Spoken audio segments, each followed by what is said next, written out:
So, those who are less intelligent, they fight externally. Those who are more intelligent, internally the friction remains, but externally they adjust. But the point to remember is, this conflict of gunas is not astonishing. It is natural. If we can understand this, our tension will go away. Why are we tense? Why doesn't she think like this? Why doesn't he think like this? Why doesn't she do like this? Why doesn't he do like this?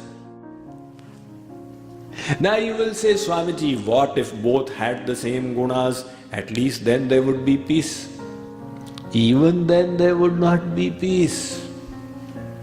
The wife had sattva gun but 12 annas. The husband had sattva gun but 4 annas. So they both agreed to come for the lecture. But at 8:20, the husband started indicating to the wife, this guy is going on and on speaking, let's go home. The wife said, what will we do at home? Watch the TV serial and nothing else. We'll go after the aarti and dinner. Now again, they did have the same guna, but the quantity was different.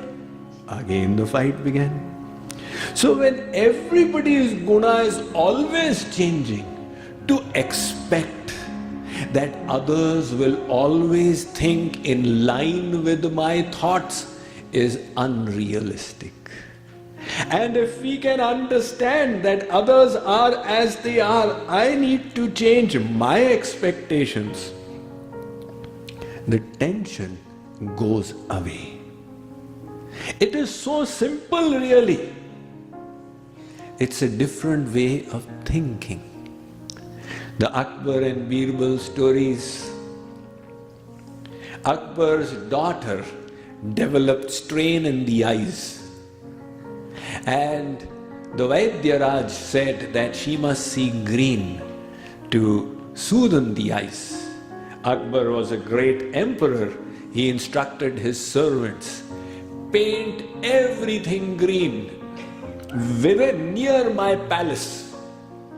Now they started painting the walls, painting the barks of the trees. Birbal came to meet Akbar.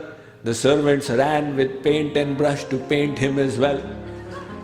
He said, what is going on? They said, Badshah Salamat ka hukum hai. He said, let me go and speak to him first, then you can paint me. He asked Akbar the reason for this crazy order. Akbar said, my daughter needs to see only green, so we are painting everything green. Birbal said, Huzur, there was an easier way to do it. You could have asked her to wear green glasses, and everything would have seemed green to her. Similarly, you cannot change the world. You cannot change others. We need to change ourselves.